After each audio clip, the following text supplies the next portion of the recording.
مرحبا واهلا وسهلا فيكم بحلقه جديده على قناه اللقمه الطيبه. اليوم رح نقدم سوا طريقه عمل ليالي لبنان. وصفه حلو كتير طيبه مميزه بنكهتها، يلي رح تكون مكونه من الحليب والسميد بالاضافه للماء زهري اللي رح يعطينا نكهه كتير طيبه. هي عباره عن عجينه لينه من السميد والحليب، رح نشكلها بهذا الطبق تبعنا لليوم. انا رح احضرها بطبق البيركس الازاز، لانه كمان فينا يعني نحضرها فيه وكمان نقدمها فيه. وصفه كتير بسيطه وسهله. بالنسبه لمقادير وصفه ليالي لبنان اللي رح نحضرها اليوم، انا هون عندي 4 كاسات حليب، عندي كاسه سميد وسط، يعني لا ناعم ولا خشن، كاسه سميد وسط، نص كوب سكر، نص فنجان صغير ماء زهر، معلقة صغيرة فانيليا، بالإضافة لعود القرفة يلي رح نكه فيه كمان المزيج تبعي. وللزينة حيكون عندي كوب كريمة سائلة للخفق للحلويات، وبالإضافة للفستق الحلبي. مثل ما نكون شايفين مكوناتها كتير بسيطة وسهلة، وحتى طريقة تحضيرها ما بتاخد منا كتير وقت ولا شغل. ولازم هو طبق حلو بارد، فينا نقول لازم نحضره قبل الوقت ونحطه بالبراد، بعد تقريبا ساعتين او 3 فينا نقدمه. هلا خلينا ننتقل سوا لحتى نشوف كيف طريقة التحضير. هلا بالنسبة لطريقة التحضير سهلة كتير وبسيطة، بس رح نحضر هالمواد كلها مع بعضها. رح نخلط الحليب مع كوب السميد.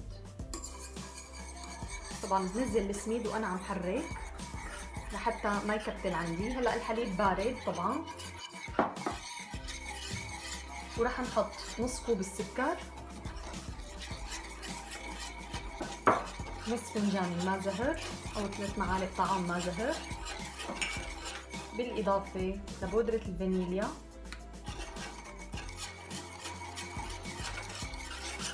وهلا رح نرفعهم على النار، نحطهم على النار على حراره معتدله، ونضل عم نحرك لحتى يصير عنا مزيج سميك او نحصل على عجينه لينه نوعا ما. وبعدين رح احط عود القرفه. طبعا بس يصير المزيج عنا جاهز بقيم عود القرفه، بس مجرد اني احصل على هالنكهه انا وعم بطبخ السميد والحليب. طعمتها كثير طيبه ومميزه، بنصحكم تجربوها. هالطبقه من الحليب والسميد مثل طبقه الكنافه بنحسها، فيني شبه لكم اياها يلي ما بيعرف طعمتها او مجربها من قبل.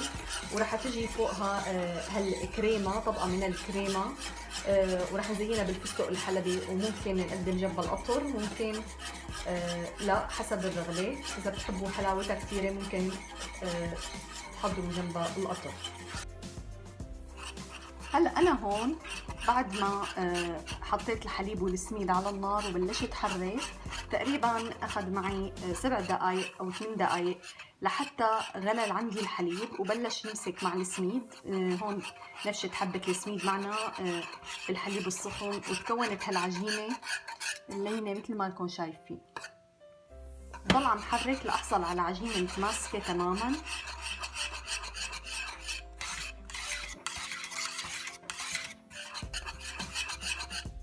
طبعا ما بدي نقولكم ابدا من التحريك لانه بيلزق معنا وبيحترق. كل شوي وشوي بتحسوه صار عم يمسك اكثر، عم تتكون معنا هالعجينه اللي بدنا اياها.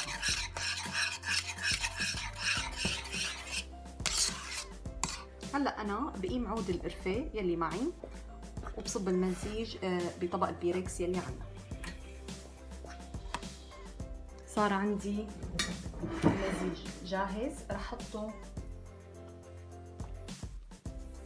بطبق البيركس اللي موجود عنا. هلا انا هون بعد ما مديتها بس بستنى عليها لحتى تبرد بحراره الغرفه. بعدين بنتقل لمرحله خفق الكريمه وتزيينها فوق العجينه السميد تبعنا، وبعدين بنزينها بالفستق الحلبي وبنحطها بالبراد لحتى تبرد تقريبا شي ساعتين قبل التقديم. هلا خليها ننتقل لمرحله تزيينها بالكريمه. هلا انا هون رح بلش اخفق الكريمه لحتى تمسك عندي مزبوط، لحتى اقدر زين فيها.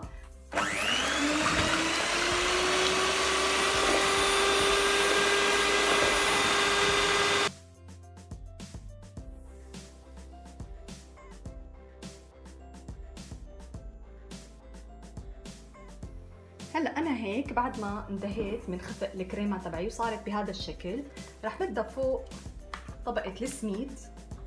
طبعا بردت معي طبقه السميد تماما، حطيتها بالبراد ومسكت مزبوط. بحط هالكريمه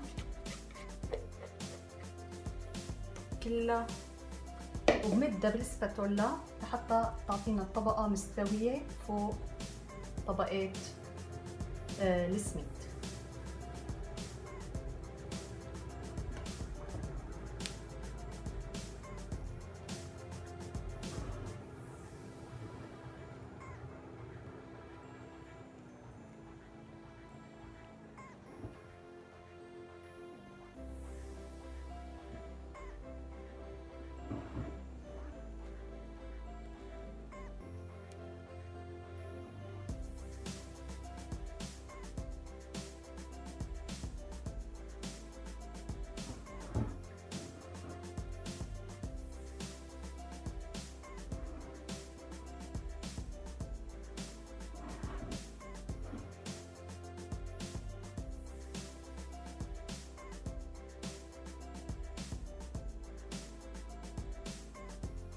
هلا بعد ما انتهيت من مد الكريمه راح ازينها بالفستق الحلبي. انا هون طحنته شوي لحتى يعطينا هالشكل الحلو فوق طبق ليالينا.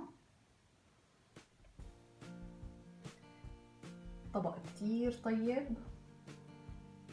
بنصحكم تجربوه وتغيير شكل عن الأطباق الحلوة الاعتيادية اللي بنحضرها. لازم نحطه بالبراد تقريبا ساعة لحتى تجمد هالكريمة مزبوط، وبعدين بنقطعها وبنقدمها مثل ما حكيت إذا بتحبوا مع القطر. هيك فينا نقول إنه طبقنا لليوم صار جاهز معنا. بتمنى تكون الوصفة نالت إعجابكم، ولا تنسوا تشتركوا بقناتنا لحتى يوصلكم كل جديد عم نقدمه معنا، وإن شاء الله صحة وألف هنا.